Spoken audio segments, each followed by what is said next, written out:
So here's what it will look like. If that is not big enough, if you have a hard time seeing, please feel free to move around because this is how big it can be. So today we are doing 1.2, which is on angle relationships and similar angles. So you might have to dust off the geometry side of your brain for a little bit for this section. Hopefully it's a review if you ever took geometry in high school. If not, we'll give you kind of a quick crash course into it and all the information you need to know as we move forward with our trig class.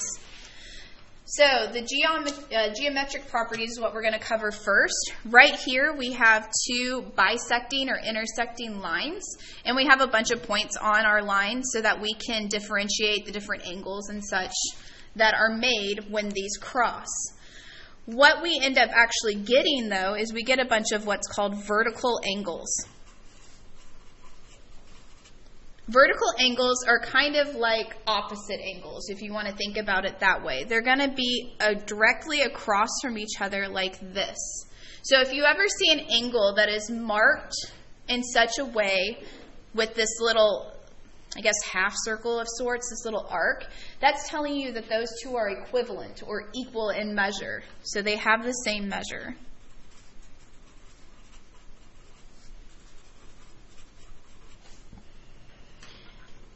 The ones on the side are also vertical angles, so they are also equal.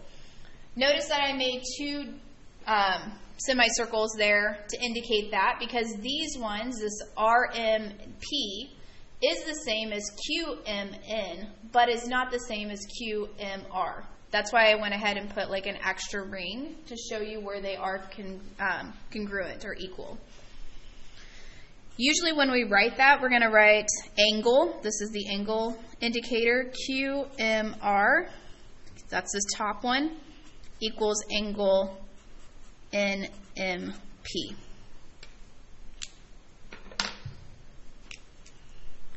And angle RMP equals angle QMN. So those are the side angles. So vertical angles have the same measure. This will become important as you work through your problems today. The other set of lines that we have down at the bottom of this page are called transversals. So a transversal happens when you have two lines that run parallel to each other, like our two horizontal lines do. And then you have this transversal that cuts through. And from this transversal, we get a lot of different properties about a lot of different angles, which is why I went ahead and made you guys your handout, because that top table that's on the handout is all the different rules and different angle pairings that happen whenever we cut two parallel lines by a transversal. And we're going to talk about them. So we have angle 1, 2, 3, and 4, and angle 5, 6, 7, and 8. It is important that these are parallel lines, because if they're not parallel lines, then eventually somewhere down the line they would end up crossing. So these have to be parallel, and this one is our transversal.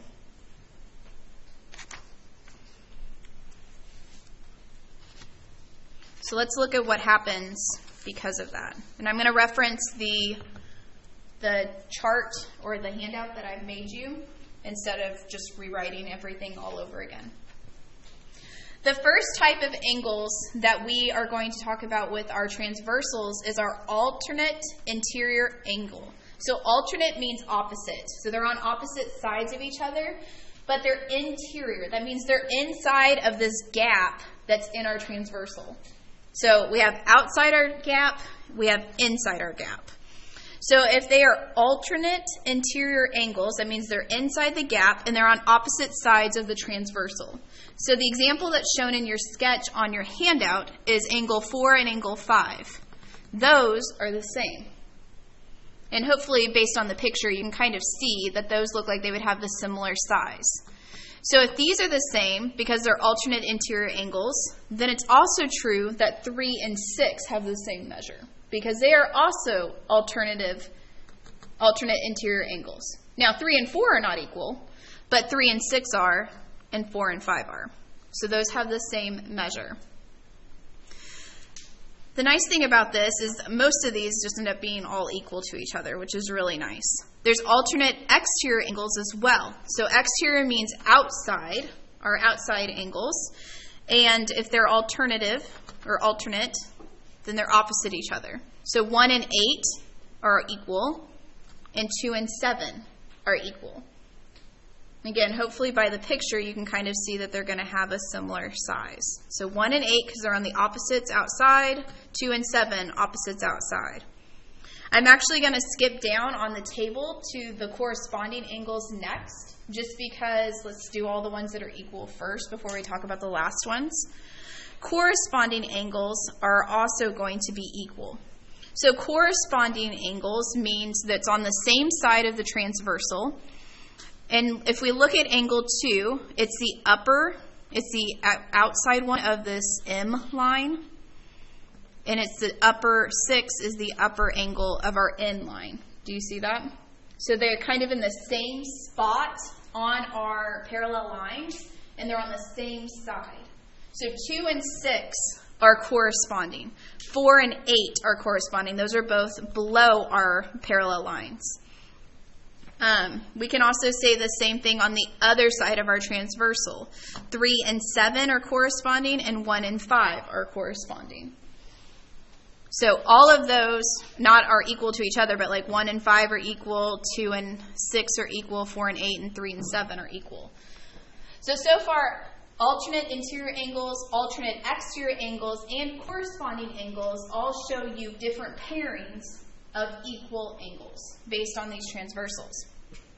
This last one, which is actually listed third, says interior angles on the same side of a transversal. That seems like a lot of words. I usually call these same side interior angles. So same side interior angles. That's like 4 and 6. They're inside, they're in the interior, and they're on the same side of the transversal. Now, these are not equal, but they are supplementary. That means that they're going to add up to 180 degrees. So angle 4 plus angle 6 is going to equal 180 degrees. The same thing is true for the other side. For our interior, same side, we're going to have angle 3 plus angle 5 is supplementary. So those equal 180 degrees. So same side interior angles. Same side of the transversal is what that's referencing. Interior meaning it's in between our two parallel lines. And that's a lot of different types of angles. I understand that. Are there any questions in how vertical angles work or how these work right now? I know it's kind of weird. It's kind of a bunch of definitions. We're going to do an example, though, and see how these actually play out. Okay? So let me draw you another transversal.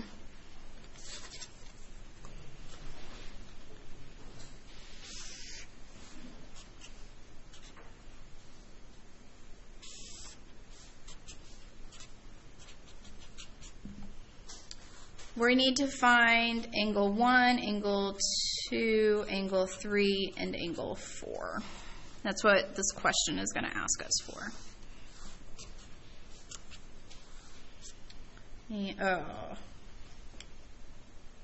Okay. Scratch that.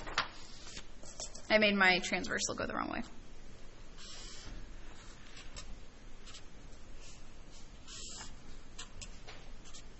We want the transversal to go this way.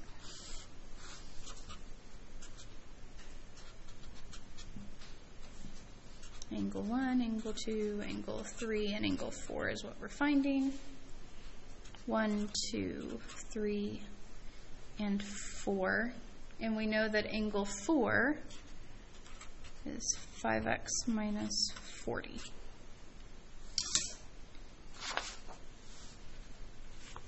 So this is what we know. But we know one more thing. We know that angle 1 is 3x plus 2 degrees. I guess the degree could go on the outside of this. Either way.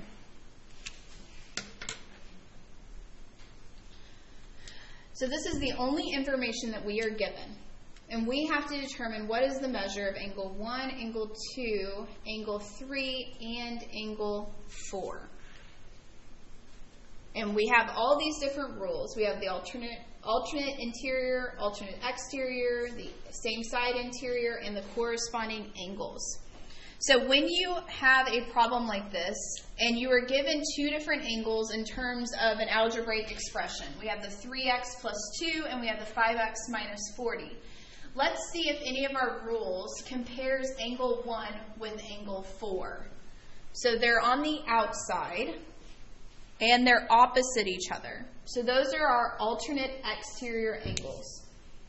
And by our alternate exterior angle rule, these two angles are equal to each other. So in my notes, I write down what I'm using. So by the alternate exterior angle rule, we know that measure of angle 1 is going to be equal to the measure of angle 4. I like to give my reasoning so that when I look back on my notes, I know what I just did instead of just setting them equal and then being like, well, how did I know that was true? I'm going to give the proof for that. So if I know that these two are true, then I'm going to say 3x plus 2 equals 5x minus 40, and I'm going to use algebra and I'm going to solve for x. So I want to get my numbers on one side, I want to get my x's on one side, so I'm going to add the 40 over. I'm going to subtract the 3x, divide both sides by 2, and I find that x is 21 degrees. Sorry, the pens are like not the best. I'll bring a better set of pens next time. So that didn't actually tell me the measure of angle 1, 2, 3, or 4, but it does give me the information at least necessary to figure out what angle 1 and angle 4 is. Because angle 1 is 3x plus 2. Now that I know what x is, I'm going to just plug that in and figure it out. So 3 times 21 plus 2, 63 plus 2, which is 65 degrees.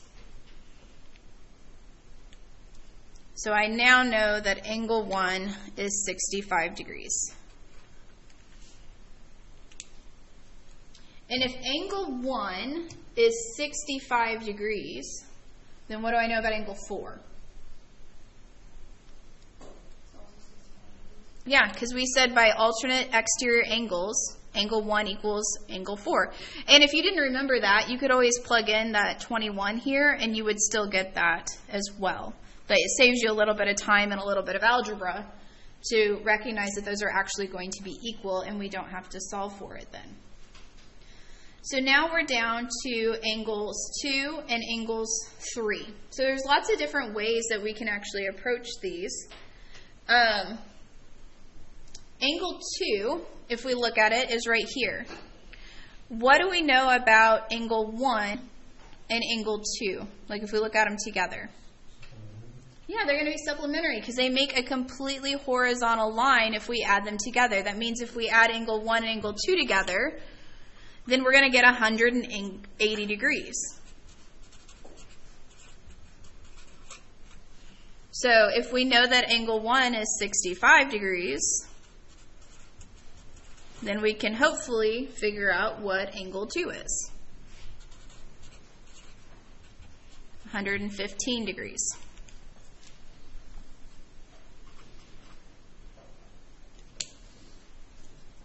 Does anybody want to tell me what they think angle 3 is, since that's our last one? 65. How come? Because of the alternate exterior. It's corresponding angles. Yeah, you can either use corresponding angles, because angle 3 corresponds with angle 4, or you can even identify that angle 1 and angle 3 are vertical angles, and vertical angles have to be equal. So either rationale is absolutely true. So then on your homework, because I pulled this straight off of your homework, it'll list angle 1, 2, 3, and 4, and you just put in the values that you get for those. Any questions on that one? Okay. If there's no questions, we're going to shift a slight bit from talking about angles, which we're still going to talk about, but now we're going to talk about angles a little bit more condensed in terms of triangles. We're going to talk about specific angles. So the first thing is to note that, well, actually, I'll ask you. If you're given a triangle, no matter what it looks like, what do we know about the measure of the interior angles? If we add up all the interior angles, does anybody know what that means? What it gives us? That's right. The sum of the interior angles in a triangle equals 180 degrees every single time. That's one of the basic definitions or rules of being a triangle, is that your interior angles have to add up to 180 degrees. That's true for obtuse angles, or obtuse triangles, acute triangles, right triangles, any of them. So here's one of your examples from your homework. We're going to find the missing angle. Ugh, these pens are going to drive me nuts. We're given a triangle. We have x, 48 degrees, and 61 degrees. So since all three of these have to add up to 180, I'm going to take 48 degrees plus x plus 61 degrees equals 180 degrees, and I'm going to solve for x. So that x is 71 degrees. And yes, I do work through the algebra a little bit quickly sometimes in this class because it is a trigonometry class, and hopefully we can do that. If at any point, though, I need to slow down or I need to show extra steps, just make sure and ask. In my notes, I usually show a lot of extra steps. As you can see, I showed the intermediate steps here and added them together. On your handout, or if you're looking at my scanned-in notes, the next section is all about the different types of triangles. And we can talk about triangles in terms of what their interior angles are like, or we can talk about triangles based on what their sides are like.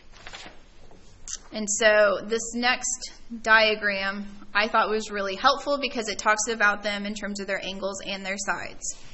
You can have an acute triangle. That's one where all of the inside angles or interior angles are acute. Acute angles, in case you don't remember or don't know what those are, acute angles have a measure less than 90 degrees. They're acute. They have an acute measure. So they're small, they're little. Things that are acute are usually little. In general, I guess. You can have right triangles. Right triangles will always have this little box in the corner. A right angle is very specific. It has a measure equal to 90 degrees, always. If that little box is not written in the corner, you cannot assume that it is 90 degrees. You can prove it based on other information if they give you the measure of the other two angles or something like that. But in general, you don't ever want to assume that that corner angle is actually 90 degrees unless they give you the box. And the last type of triangle is one that's obtuse. So an obtuse angle is greater than 90 degrees. Notice that if you are an acute triangle, then all of your angles are acute. But if you are a right triangle or you are an obtuse triangle, you only have one of those. You have one right angle or you have one obtuse angle, and the other two angles are actually acute in that case. We will do a lot with right triangles in this class because it is trig. The other way, though, that we can talk about or classify triangles is based on the lengths of their sides. If you are an equilateral, equi is the first part of that term. Equilateral means that all three sides of that triangle are exactly the same measure. And that's what those little tick marks mean on the triangle itself. It's kind of like back here at the beginning when I talked about vertical angles and I marked the angles with these little half moons. That was to show you where they were congruent or equal to each other. These little tick marks do, oh no. Okay. These little tick marks do the exact same thing. It tells you that the measure of this side equals this side equals this side. An isosceles triangle has two sides that are the same. Notice that the two, I guess, vertical sides in essence have one tick mark, and that bottom, the base, has two tick marks, which means it's the one that is completely different. So there's isosceles triangles, and then there's scalene triangles. Scalene triangles, none of the sides have the same measure. Scalene triangles, you don't really think that you use a lot, but most right triangles are actually scalene triangles, so we do use it a lot more.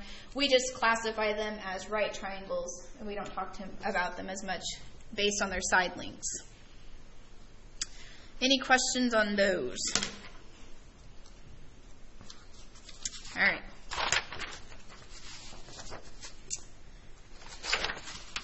Let's talk about similar triangles and congruent triangles. So similar triangles have the same shape,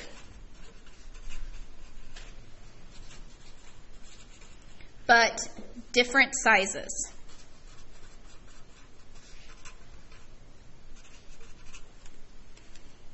Similar, same shape, different sizes. Congruent triangles are the same shape and size. So if you are congruent, you are exactly the same. If you are similar, you have at least the same shape, but a different size.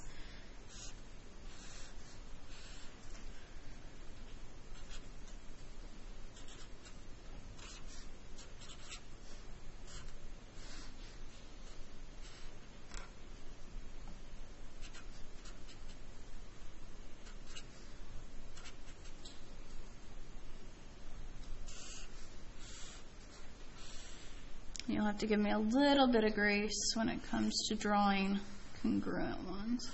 That's pretty good.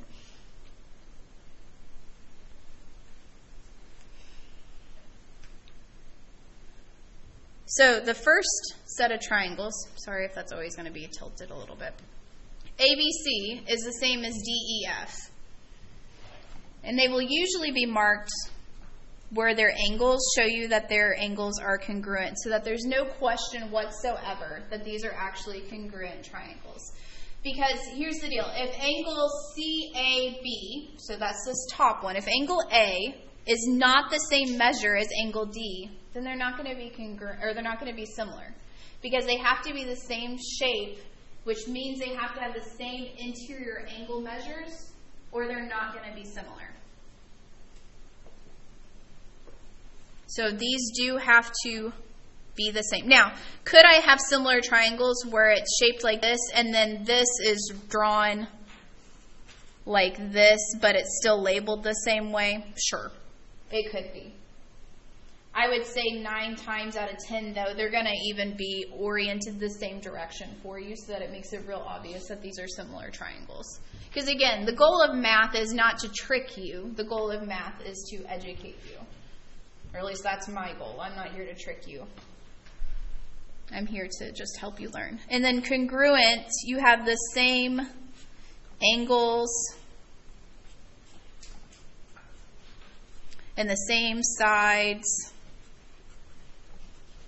Everything is exactly the same. If you are congruent, you can think of that as being equal.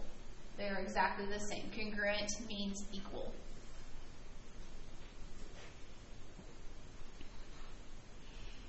Let me write some conditions down here for similar triangles, which are ones that I've already talked about.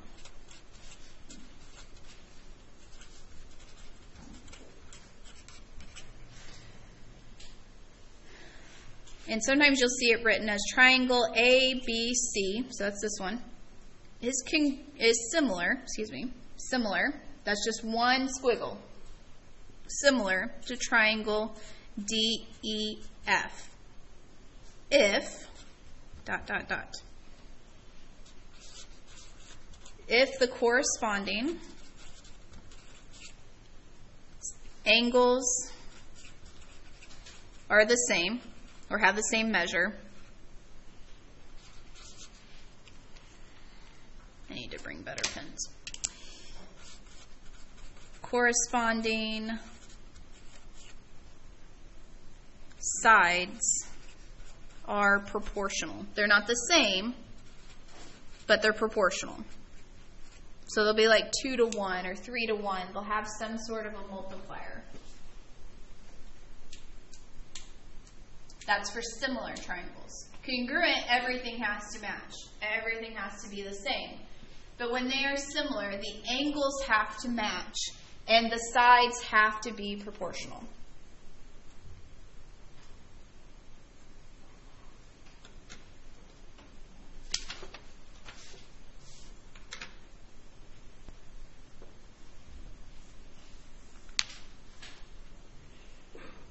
Bless you.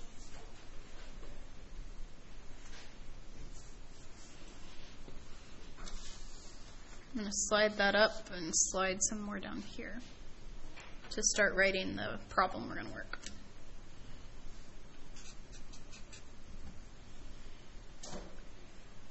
Triangle ABC is similar to triangle NMP. Find the measure of angle M. That's what our problem says.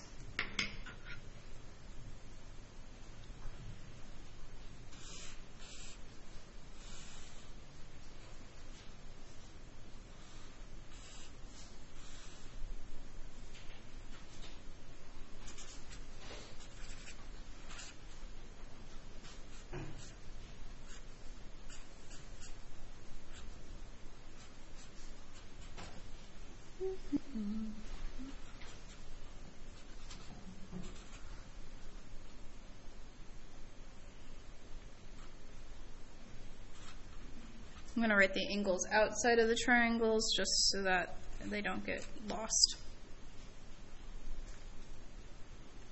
Are we good with the conditions of corresponding or similar? Okay. Slide that up. I wonder if this.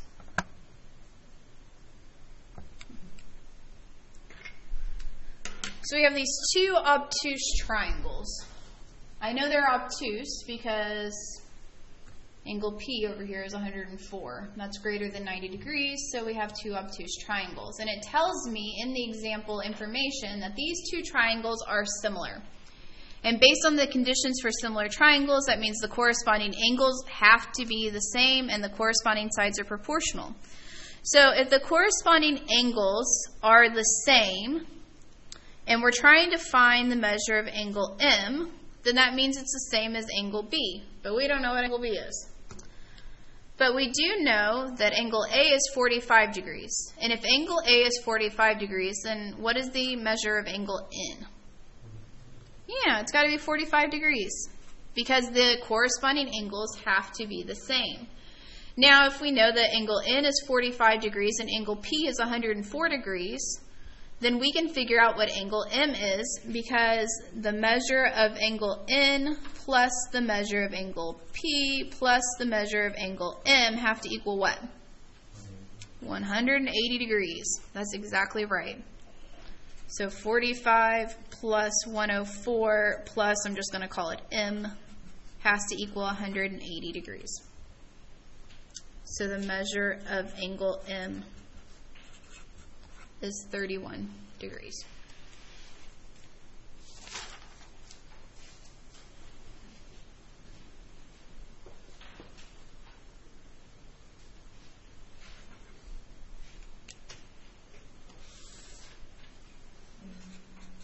If you ever have a question, please holler, because I don't always look up and out, especially with the computer in front of me. So please just speak up if there's any questions about how these work.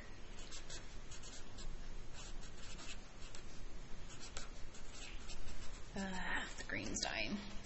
The purple's dying. All colors are dying. So in this first example up here, we found the measure of an angle. Now we're going to find a side length. Of EF and DF. I wonder if this is bright enough you guys can see it. Maybe.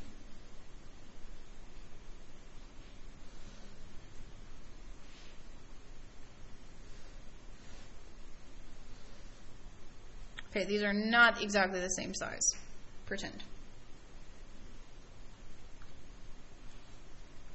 It's hard trying to make stuff big enough that you guys can see it, yet still show that they're not the same size.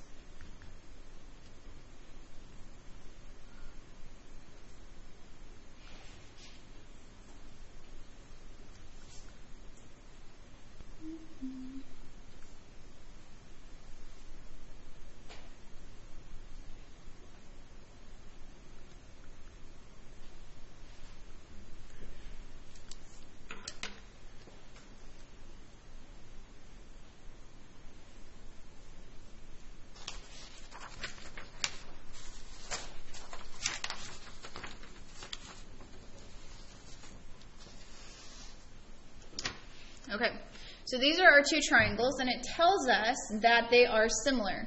And if they are similar, then that means their side lengths are proportional.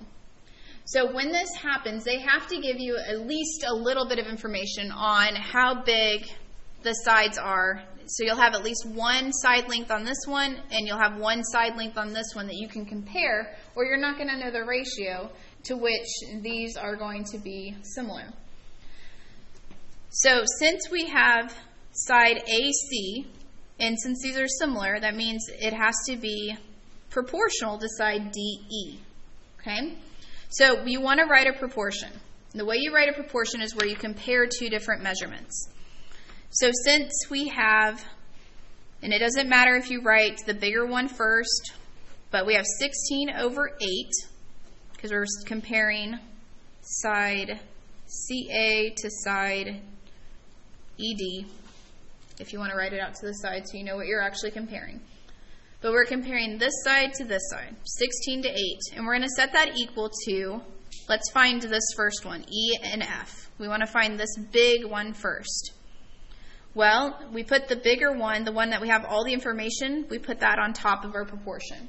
So on the right-hand side, you have to put it on top. So if I put 16 on top compared to 8, then I'm going to put 32 on top compared to, we don't know what this is. I'm going to call it X. Now, when we have a fraction equal to a fraction, the way that you solve this is usually with cross multiplication. Now, this one you guys might be looking at and being like, well, it's a proportion of 2. Why do we have to do any of this? And that's great. If you see that, you don't have to do any of this extra work. I'm not going to be one of those that says you have to. If you don't see it, then you would cross multiply. You'd have 16x equals whatever 32 times 8 is. I don't know what it is off the top of my head. 32 times 8, 256.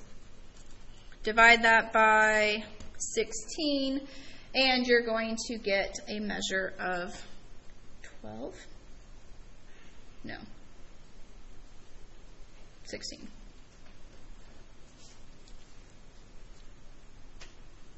You would do the exact same thing for this side.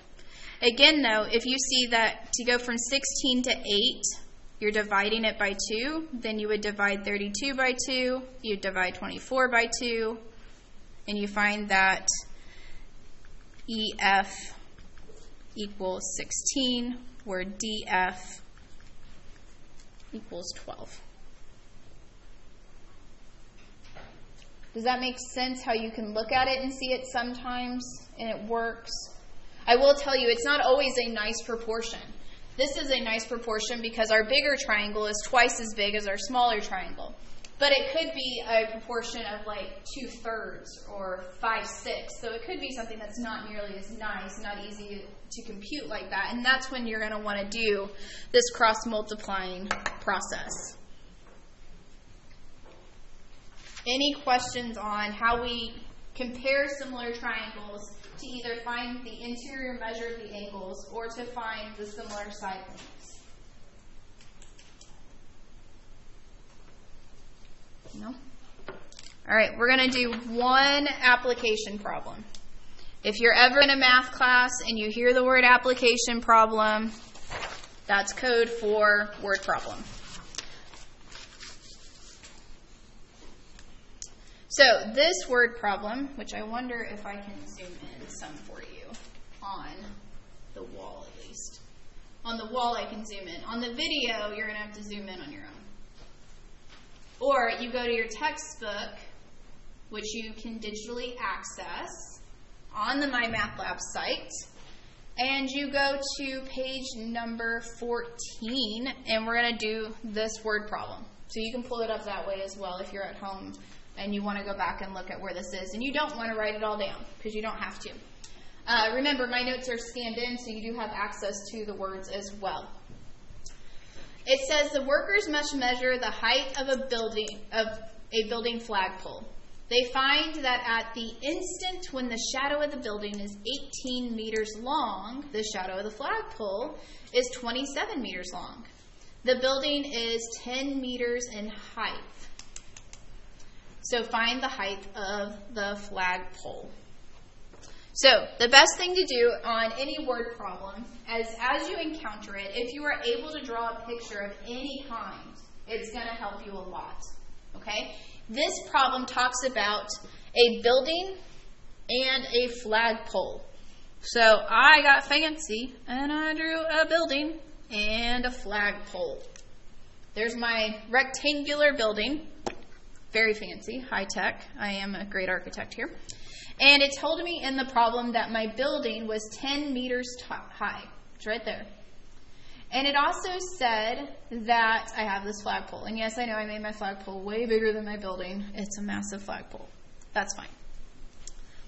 And it says that at the same instant, when the shadow of the building is 18 meters long, so I drew my shadow 18 meters long, the shadow of this flagpole, that I don't know how tall it is, was 27 meters long.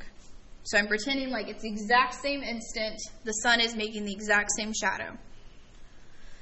So the building is 10 meters high. I have that. Find the height of the flagpole. So I have my building. I know how tall my building is, and I know that I make a shadow.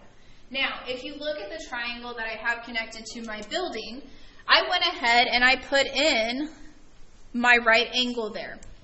And that's because we're going to make sure that all of our buildings are completely structurally sound, which means they're not going to be leaning towers of Pisa unless they ask you to do a leaning tower of Pisa problem. So that means when it hits the ground, it is perpendicular to the ground and has a 90-degree angle. So if this has a 90-degree angle, then I can also assume that my flagpole is going to have a 90-degree angle. So I have two right triangles, and I have enough information from them that I can make a similar triangle problem, where I need to find the measure here of the height of my flagpole. But I know the length of my shadow was 18 meters for my building, and I'm going to compare that to the length of the shadow from my flagpole, which was 27 meters. The height of my building is 10 meters, but I don't know the height of my flagpole. So I set up a proportion so I can figure out what the height of that flagpole is going to be. When you cross multiply, you get 270 equals 18x. So you find out that the flagpole is 15 meters tall. So the flagpole is actually bigger than this building. So this building must not be very big or very important. So word problems, you're going to encounter them all semester long. I'm not saying every single section is going to have a word problem, but we want math to be applicable, and so we are going to have some word problems throughout. especially in a trig class when we're talking about angles and lengths and measurements and directions and things like that. If you can get in the habit of drawing a picture, more times than not, the picture will be very helpful in determining overall what it is you're looking for or what information they have given you. Because I think looking at these two triangles makes a lot more sense than trying to read that big long paragraph with all this information in it. So, you do not have to draw a picture if you do not want to, but you certainly may. Are there any questions at all on the different types of angles or triangles or the measures or any of that kind of stuff that we did? Stop turning off. Okay. That is 1.2.